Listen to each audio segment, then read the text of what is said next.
Good morning. Many thanks for your attention. My name is Duarte Vidal. I am the Fisheries Socioeconomics Department of the Foundation of the Centro Tecnológico del Mar, coordinated by my colleague and friend Rosa Chapela. For the last 4 years, we have been trying to involve and let's say work on involving the interested parties or stakeholders. I'm going to use stakeholders and interested parties as the same concept. We have tried, so to speak, to involve them since the beginning of the project. We have known for a long time, and especially since the latest reform common fisheries policy, that the involvement and participation of the different stakeholders is a key element that is already supported at different levels, particularly in the European Union as well.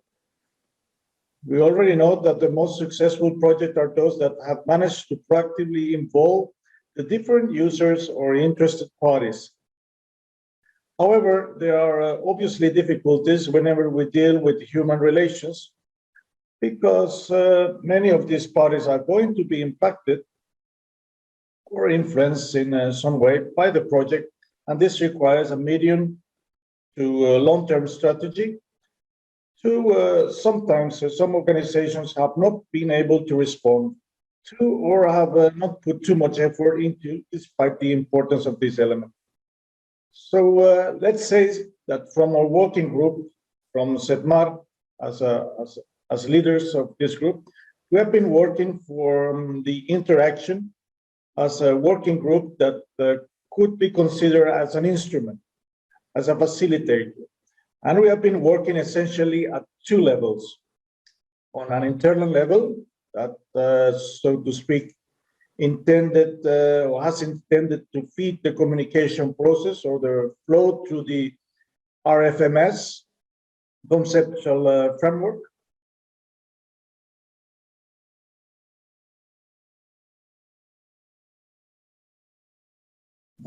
As a result-based management, and we have tried to feed the spiral of interactions to ensure effective participation processes to produce results, mobilize experiences and knowledge of the interested parties, and of course also build, new knowledge, address limitations and potential conflicts, structure the dialogue to favor the consensus, facilitate interaction and development of management recommendations, which is the heart, shall we say, of this project. Externally, we have tried to create solutions, involve interested parties in the creating of solutions within the given political framework, accompanying these stakeholders in more strategic discussions, and matching the project's objectives with the agenda of these interested parties. Therefore, promoting fisheries management based on trust and connecting the interested parties with actions and projects that we already ongoing or future projects generating, so to speak, networks of actions and collaboration. As we have, so to speak, tried to advance in this task of involving the interested parties,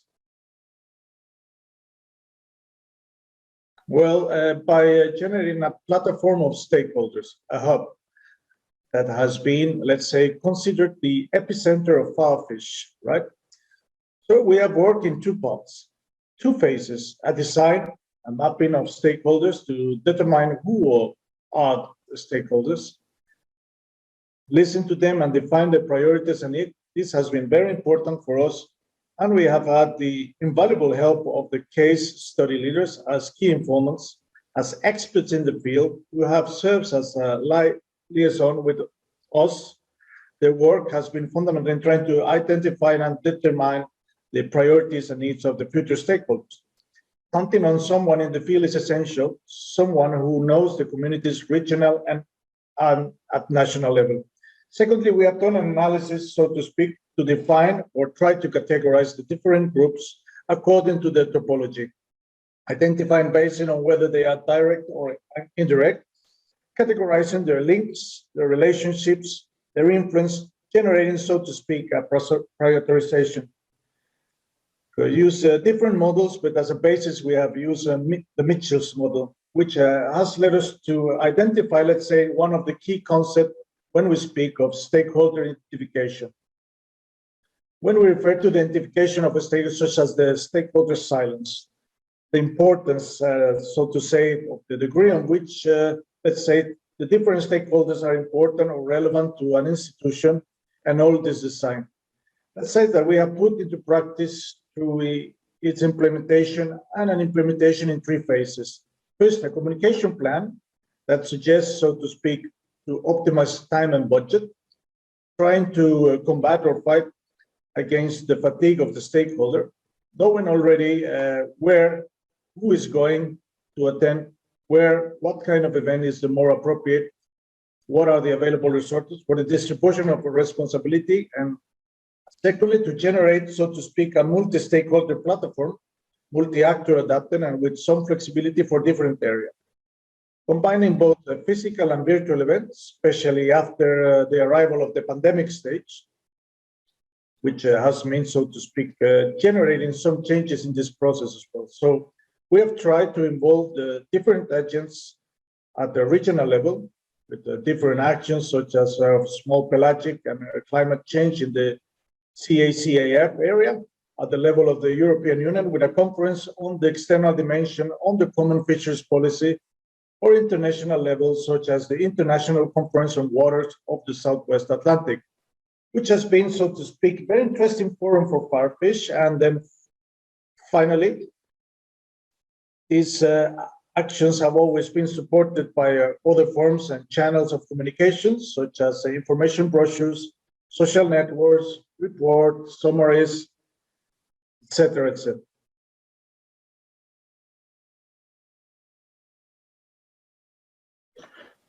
Therefore, let's say the view of the number, we have managed to involve more than 150 key stakeholders. Evidently, many more have participated, but 150 approximately, or more than 150, have been the key stakeholders who have participated more regularly in FarFish sessions in different actions from more than 20 different countries. And we have tried to involve, and you can see in the graph to the left, how we have tried to involve everyone. That is to say, all the roles or all the factions that are involved in the management of fisheries, from the corps, so to speak, the entities, international organizations, to research scientists, NGOs, industrial fishing, and also part of the processing companies and the administration as well. So we have covered all, that is to say, the areas in which the case studies. Therefore, and to finish off, what have we learned? Quite a few things. Firstly, that stakeholder participations is a process. It's a slow process. It is always a slow process, and it is complex because you must deal with human relations.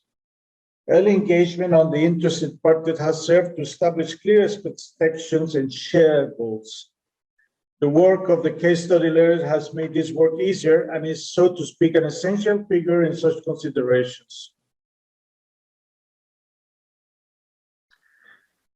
The language, at the same time, could be a barrier if we do not include these languages, other type of native language, as part of the different actions of the project. Well, I think it is important that today we are able to speak in Spanish, and other people can speak in French or in English to communicate the results in the language. At the same time, when it comes to communicating the scientific results, we must do it in a simple way, according to the audience, to support, let's say, decision making, and two important things. It is important to continue working on the gender sensitive approach. It's not an isolated exercise. It should be an integral part of the project and should always be approached from the early stages. Efforts in the gender sensitive approach are always necessary. And finally, it is important to define roles, responsibilities, and participation rules from the beginning to, so to say, co-create knowledge. This is basically what we have learned, and we have done with the help of the entire consortium and the case study leaders to try to involve the interest parties.